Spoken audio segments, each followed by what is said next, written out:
আসসালামু আলাইকুম।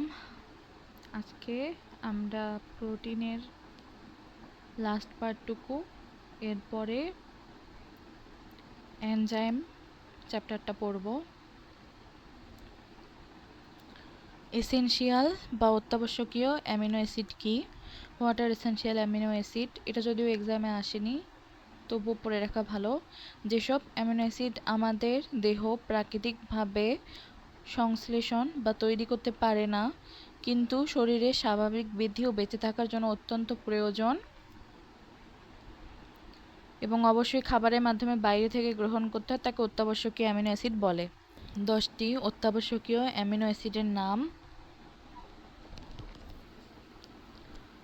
Phenyl alanine, valine, threonine, tryptophan, isoleucine, methionine, histidine, arginine, lysine, leucine. এই 10টা হলো অত্যাবশ্যকীয়। মনে রাখার উপায় হচ্ছে পিভিটি, টিম, হল। পিভিটি, টিম, হল। পি দিয়ে হচ্ছে ফেনাইল অ্যালানিন, ভি দিয়ে হচ্ছে ভ্যালিন, টি দিয়ে হচ্ছে থ্রিওনিন, আর আরেকটা টি দিয়ে হচ্ছে ট্রিপ্টোফ্যান, আই দিয়ে হচ্ছে আইসোলিউসিন, এম দিয়ে হচ্ছে মিথিওনিন, এইচ দিয়ে হচ্ছে হিস্টিডিন, এ দিয়ে হচ্ছে আর্জিনিন, এল দিয়ে লিউসিন, আর একটা এল দিয়ে লাইসিন। দুইটা এল আছে, দুইটা টি আছে। প্লাজমা প্রোটিন এবং মৎস্য বিজ্ঞানে এর গুরুত্ব। What are plasma protein? Mention the importance of protein chemistry in fish biology. Plasma protein রক্তের তরল অংশ বা প্লাজমায় রক্তরসে দ্রবীভূত প্রোটিন সমূহকে প্লাজমা প্রোটিন বলে। প্রধান প্লাজমা প্রোটিন হচ্ছে অ্যালবুমিন, গ্লোবিউলিন, ফাইব্রিনোজেন, প্রোথ্রম্বিন। যদিও বা এটা এক্সামে আসেনি, তবুও জেনে রাখা ভালো। মৎস্যবিজ্ঞানে প্রোটিন রসায়নিক গুরুত্ব, ইম্পর্টেন্স ইন ফিশ বায়োলজি। মাছের প্রধান শক্তির উৎস। প্রোটিন হচ্ছে প্রধান শক্তির উৎস। আমরা কার্বোহাইড্রেটে পড়েছিলাম যে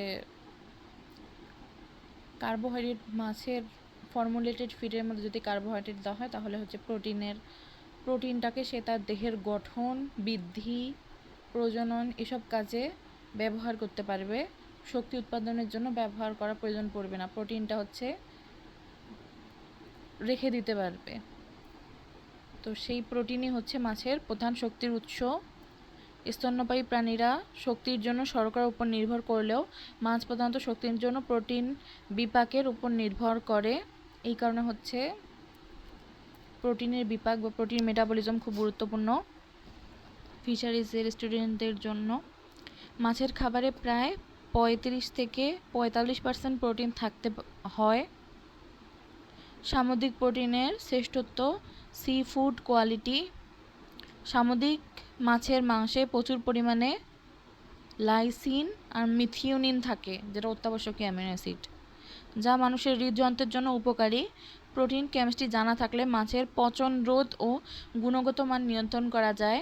রক্তের সিরাম প্রোটিন ও মাছের স্বাস্থ্য। মাছের রক্তে অ্যালবুমিন ও গ্লোবিউলিনের অনুপাত এজি রেশিও দেখে মাছের রোগ প্রতিরোধ ক্ষমতা ও পুকুরের পরিবেশগত ধকল স্ট্রেস নির্ণয় করা হয়। এরপরে আমরা পড়ব এনজাইম। ফার্স্টে যে প্রশ্নটা আসছে সেটা হলো define enzyme. Coenzyme, cofactor, prosthetic group, hollow enzyme and apo enzyme. এনজাইমের গঠন অত্যন্ত জটিল, এটি বিভিন্ন অংশ নিয়ে গঠিত হতে পারে। এনজাইম জীবকোষে উৎপন্ন নাইট্রোজেন ঘটিত উচ্চ আণবিক ভর সম্পন্ন এক ধরনের কলয়েডাল প্রকৃতির প্রোটিন, যা এনজাইমটা হচ্ছে প্রোটিন। এনজাইমে নাইট্রোজেন থাকে, প্রোটিন যেহেতু ওই কারণে নাইট্রোজেন আছে। এটা কলয়েডাল প্রকৃতির, জীবদেহে বিভিন্ন রাসায়নিক বিক্রিয়ার গতি বৃদ্ধি করে।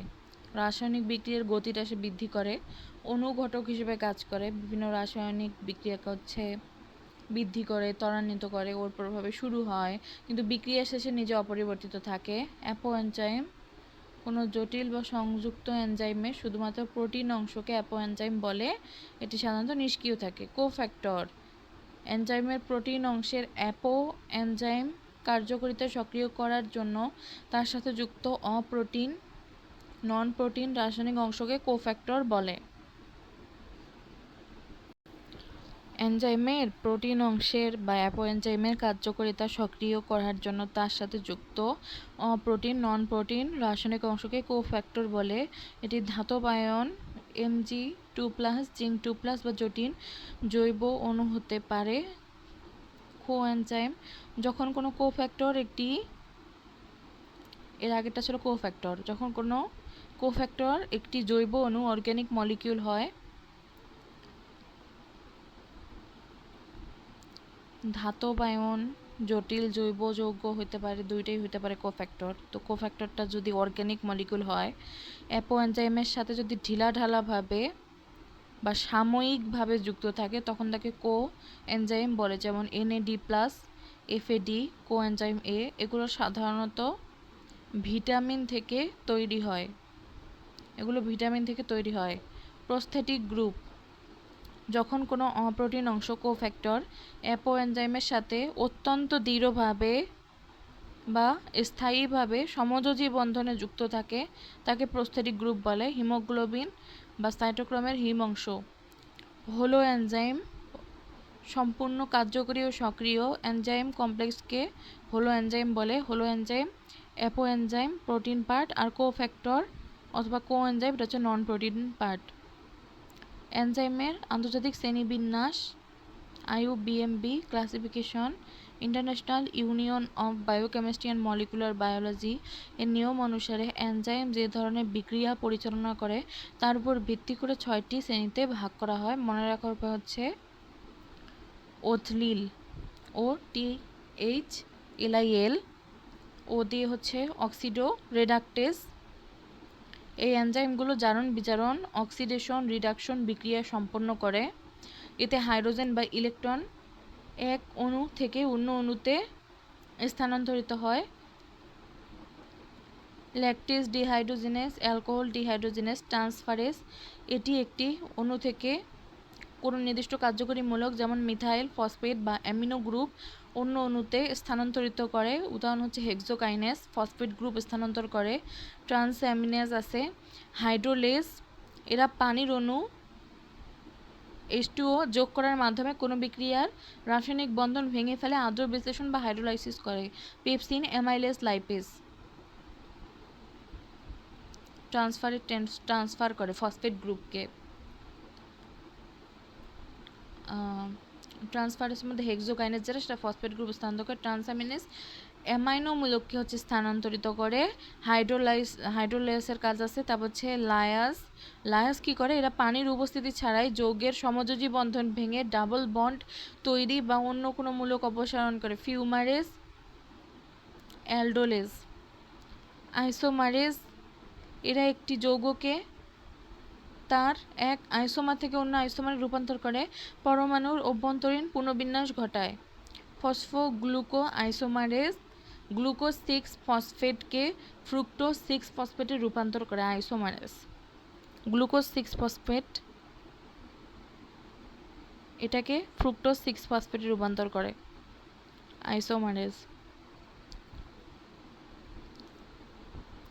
লাইগেজ এরা এটিপি বা শক্তির খরচ করে দুটি অণুকে একত্রে জোড়া লাগিয়ে নতুন বন্ধন তৈরি করে। উদাহরণ ডিএনএ লাইগেজ, পাইরুভেট, কার্বক্সিলেজ। এনজাইমের ক্রিয়ার mechanism describe the mechanism of enzyme action, explain the lock and key and induced fit model. Enzyme ক্রিয়ার mechanism, describe the mechanism of enzyme action, explain the lock and key and induce feed model. Enzyme তার নির্দিষ্ট substrate যে যৌগের উপর enzyme কাজ করে তাকে substrate বলে। এনজাইম তার নির্দিষ্ট সাবস্ট্রেটের সাথে যুক্ত হয়ে প্রথমে একটি অস্থায়ী এনজাইম সাবস্ট্রেট কমপ্লেক্স তৈরি করে, ES কমপ্লেক্স বলে এটাকে, যা পরে ভেঙে উৎপাদ বা প্রোডাক্ট তৈরি হয়। E+S, ES, E+P এই বিক্রিয়াটি কিভাবে ঘটে তা ব্যাখ্যা করার জন্য দুটি বিখ্যাত মডেল আছে, লক অ্যান্ড কি মডেল।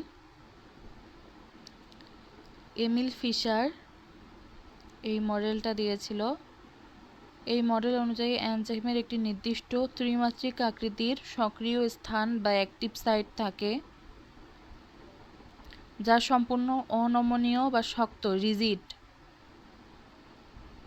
এনজাইমের মধ্যে অ্যাক্টিভ সাইট থাকে যেটা হলো রিজিড বা শক্ত।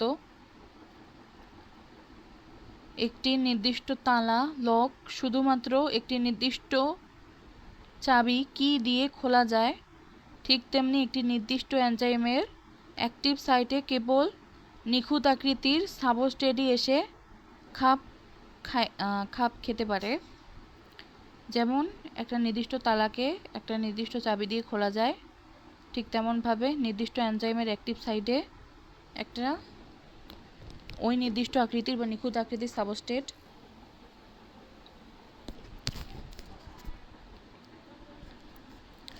তো ওই নির্দিষ্ট আকৃতির চাবি বসবে নির্দিষ্ট এনজাইমের অ্যাক্টিভ সাইটে নিখুঁত আকৃতির সাবস্ট্রেটে এসে খাপ খেতে পারে।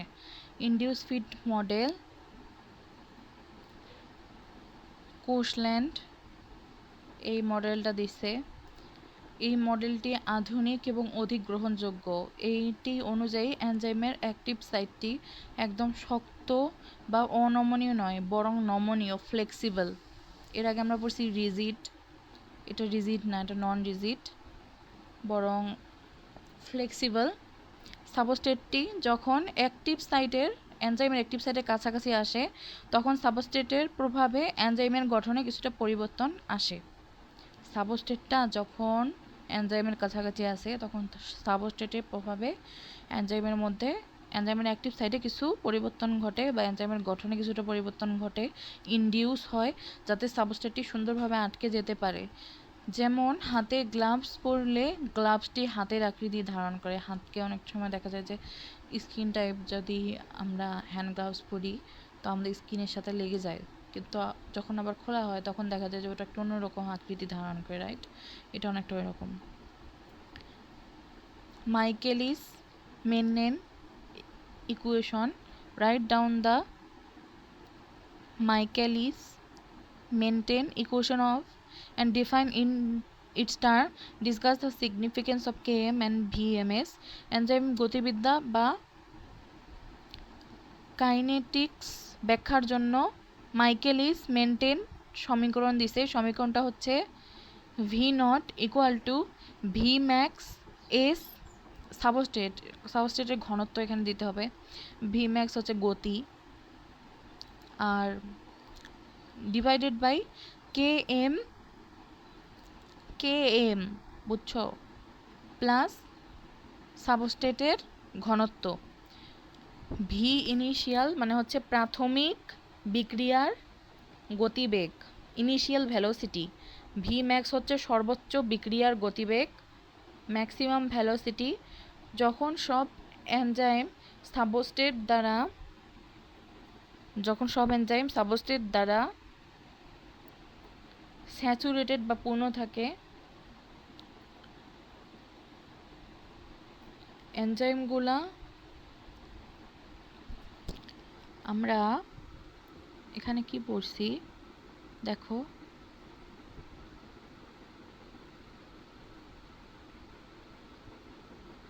এনজাইম তার নির্দিষ্ট সাবস্ট্রেটের, যে যৌগের উপর এনজাইম কাজ করে সেটার নাম হচ্ছে সাবস্ট্রেট। যখন সব এনজাইমগুলা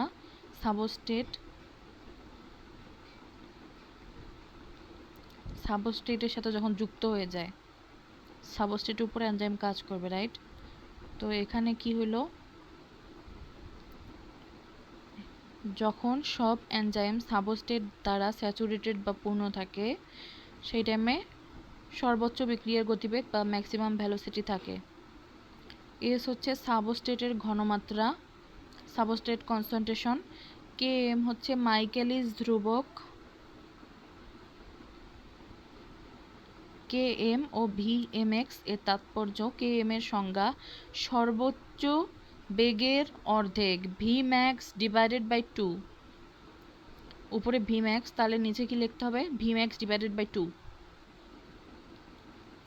গতিবেগ পাওয়ার জন্য যে পরিমাণ সাবস্ট্রেটের ঘনমাত্রা প্রয়োজন তাকে বলে কেএম। অ্যাফিনিটি বা আকর্ষণ নির্দেশক। কেএম এর মান সাবস্ট্রেটের প্রতি এনজাইমের আকর্ষণ প্রকাশ করে। কেএম এর মান কি করে? সাবস্ট্রেট যেটা তার প্রতি এনজাইম যেটা এনজাইমের আকর্ষণ অ্যাফিনিটি প্রকাশ করে। কম কেএম মান এনজাইমের সাবস্ট্রেটের প্রতি তীব্র আকর্ষণ রয়েছে। কেএম এর মান যদি কম থাকে তাহলে এনজাইমের সাবস্ট্রেটের প্রতি তীব্র আকর্ষণ আছে। অল্প সাবস্ট্রেটেই অর্ধেক বেগ পাওয়া যায়। উচ্চ কেএম মান এনজাইমের সাবস্ট্রেটের প্রতি কম আকর্ষণ আছে। অর্ধেক বেগ পেতে বেশি সাবস্ট্রেট লাগে।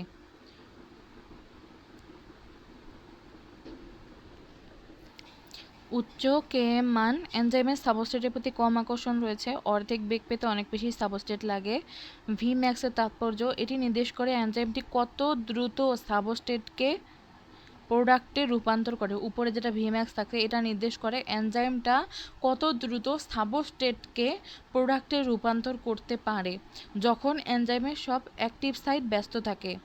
এনজাইম ইনহিবিশন বা বাধা দান, এখান থেকে প্রশ্ন আসছে what is enzyme inhibition? Classify enzyme inhibition with example, focus on competitive and non competitive exhibition. সংজ্ঞা: যেসব রাসায়নিক পদার্থ এনজাইমের সাথে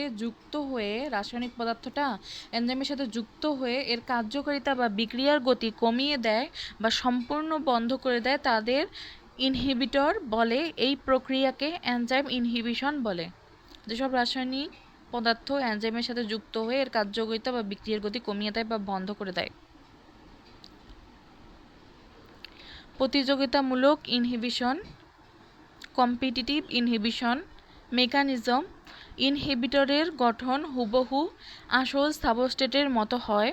ইনহিবিটরের গঠন, একটা ইনহিবিটর আছে, ওই গঠনটা হুবহু আসল সাবস্ট্রেটের মতো হয়।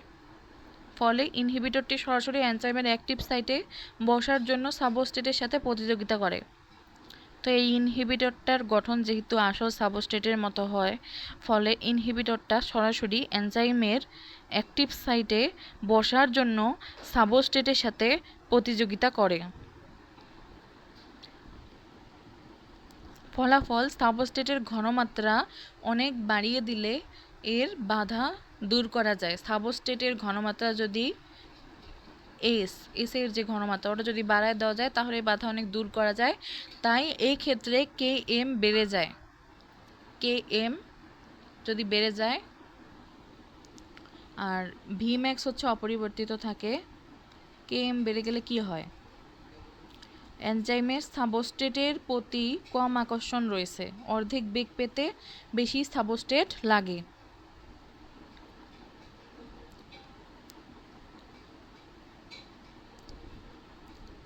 উদাহরণ: ম্যালোনেট হলো সাকসিনেট ডিহাইড্রোজিনেস এনজাইমের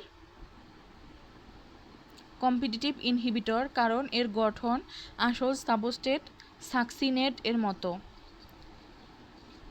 সাকসিনিক অ্যাসিড যেটা আছে ওখান থেকে হচ্ছে ম্যালোনেট হলো সাকসিনেট ডিহাইড্রোজিনেস এনজাইমের কম্পিটিটিভ। এনজাইমটা কি? Succinate dehydrogenase.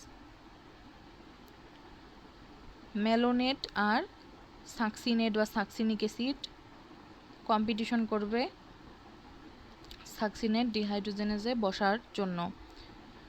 অপ্রতিযোগিতামূলক inhibition, non competitive inhibition. ইনহিবিটরের গঠন সাবস্ট্রেটের মতো হয় না। এটি অ্যাক্টিভ সাইটে না বসে এনজাইমের অন্য যে কোনো স্থানে অ্যালোস্টেরিক, ওটা ছিল অ্যাক্টিভ সাইটে বসবে আর এটা অ্যালোস্টেরিক বা অন্য যে কোনো স্থানে গিয়ে যুক্ত হয়। এর ফলে এনজাইমের আকৃতি বদলে যায়। সাবস্ট্রেটটি আর কাজ করতে পারে না, সাবস্ট্রেট আসে বসতে পারে না। এটা যদিও অ্যাক্টিভ সাইটে বসে না কিন্তু এনজাইমের মধ্যে এটা বসে। অন্য যে কোনো জায়গায় বসে এনজাইমের আকারটাই চেঞ্জ করে দেয়, ফলে অ্যাক্টিভ সাইটের আকারও পরিবর্তন হয়। অ্যাক্টিভ সাইটের আকার যখন পরিবর্তন হয়ে যায় তাহলে এনজাইমটা তাহলে হচ্ছে সাবস্ট্রেট এসে বসে কাজ করতে পারবে না। ফলাফল সাবস্ট্রেট বাড়িয়ে এই বাধা দূর করা যায় না। তাই এই ক্ষেত্রে Km একই থাকে, মানে হচ্ছে Km এর ক্ষেত্রে পরিবর্তন আসবে না, কিন্তু Vmax কমে যায়, মানে বিক্রিয়ার গতি কমে যাচ্ছে। উদাহরণ, ভারী ধাতুর আয়ন যেমন লেড, মার্কারি বিভিন্ন এনজাইমের সিস্টাইন মূলকের সাথে যুক্ত হয়ে ইনহিবিশন ঘটায়। এনজাইমের কার্যকারিতার উপর বিভিন্ন নিয়ামকের প্রভাবক। Discuss the factor that affect the rate of enzyme catalysed reaction. এনজাইমের কাজ মূলত 4টা বিষয়ের উপর নির্ভর করে। তাপমাত্রা, কম তাপমাত্রায় এনজাইম নিষ্ক্রিয় থাকে, তাপমাত্রা বাড়ালে বিক্রিয়ার গতি বাড়ে। তাপমাত্রা যখন কম থাকে তখন এনজাইমটা নিষ্ক্রিয় থাকে, কোনো কাজ করে না। তাপমাত্রা বাড়লে বিক্রিয়ার গতি বেড়ে যায়। তবে একটি নির্দিষ্ট সর্বোচ্চ তাপমাত্রায় এনজাইম সবচেয়ে ভালো কাজ করে, একে এর অপটিমাম টেম্পারেচার বা অনুকূল তাপমাত্রা বলে। মানবদেহে 37 ডিগ্রি সেলসিয়াস থেকে 40 ডিগ্রি সেলসিয়াস। এর চেয়ে বেশি হলে প্রোটিন অংশ ডিন্যাচুরড বা নষ্ট হয়ে যায়, গ্রাফটি নিচের দিকে নেমে যায়, গ্রাফটি দেখতে বেল শেপড হয়। এখানে এই যে এনজাইম যে বিষয়গুলোর উপর ডিপেন্ড করে, এই গ্রাফগুলো খুব ভালো মতো শিখতে হবে। শিটে কিছু গ্রাফ দেওয়া আছে, এগুলো ভালোভাবে দেখতে হবে। পিএইচ, অম্লত্ব, ক্ষারত্ব, প্রতিটি এনজাইমের কাজ করার জন্য নির্দিষ্ট অনুকূল পিএইচ, অপটিমাম পিএইচ থাকে। যেমন পেপসিন কাজ করে তীব্র অম্লীয় মাধ্যমে। অম্লীয় মাধ্যমে পিএইচ কী হয়? কম হয় না? পিএইচ 1.5 থেকে 2 এর মধ্যে। আবার ট্রিপসিন কাজ করে ক্ষারীয় মাধ্যমে, পিএইচ 8, ক্ষারের পিএইচ বেশি হয়, তাই 8। তাহলে পেপসিন, ট্রিপসিন আমরা দুইটা বুঝলাম। এই পিএইচ এর সামান্য পরিবর্তন হলে এনজাইমের চার্জ নষ্ট হয়ে যায়। এনজাইমের ঘনমাত্রা, সাবস্ট্রেট পর্যাপ্ত থাকলে এনজাইমের পরিমাণ যত বাড়ানো হবে বিক্রিয়ার হার তত সরলরৈখিকভাবে বৃদ্ধি পাবে। সাবস্ট্রেটের ঘনমাত্রা, শুরুতে সাবস্ট্রেট বাড়ালে বিক্রিয়ার বেগ দ্রুত বাড়ে, কিন্তু এক পর্যায়ে যখন সব এনজাইমের অ্যাক্টিভ সাইট সাবস্ট্রেট দ্বারা পূর্ণ হয়ে যায় তখন সাবস্ট্রেট আর বাড়ালেও বেগ বাড়ে না, বরং ভিম্যাক্স স্থির হয়ে যায়। মৎস্যবিজ্ঞান ও অ্যাকুয়াকালচার এনজাইমের গুরুত্ব। Mention the application and importance of enzyme in fish biology and aquaculture feed formulation. মাছের পরিপাকতন্ত্রের কার্যকারিতা বুঝতে। মাছের প্রজাতি ভেদে তৃণভোজী বনাম মাংসাশী পরিপাককারী এনজাইমের পার্থক্য থাকে। যেমন রুই মাছে প্রচুর অ্যামাইলেস এনজাইম থাকে, কিন্তু পাঙ্গাস বা চিতল মাছে প্রোটিয়েজ বেশি থাকে। এটি জানলে মাছের সঠিক পুষ্টি চাহিদা বোঝা যায়। মাছের খাবার তৈরিতে ফিড ফর্মুলেশন। মাছের কৃত্রিম খাবারে উদ্ভিজ্জ উপাদান হজম করার জন্য বাইরে থেকে জাইলানেস, ফাইটেজ, সেলুলেস এনজাইম যোগ করা হয়। এর ফলে মাছের বদহজম কমে ও পুষ্টির ভালো শোষণ হয়। পরিবেশ দূষণ রোধ। খাবারে ফাইটেজ এনজাইম ব্যবহার করলে মাছের উদ্ভিদের ফাইটেজ থেকে ফসফরাস সহজে শোষণ করতে পারে, ফলে মলমূত্রের মাধ্যমে পুকুরের পানিতে অতিরিক্ত ফসফরাস মিশে পানির গুণাগুণ নষ্ট ইউট্রোফিকেশন করতে পারে না। ফাইটেজ এনজাইম ফসফরাস সহজে শোষণ করতে পারে। এই ফাইটেজ মাছ উদ্ভিদের ফসফেট থেকে ফসফরাস শোষণ করতে পারে।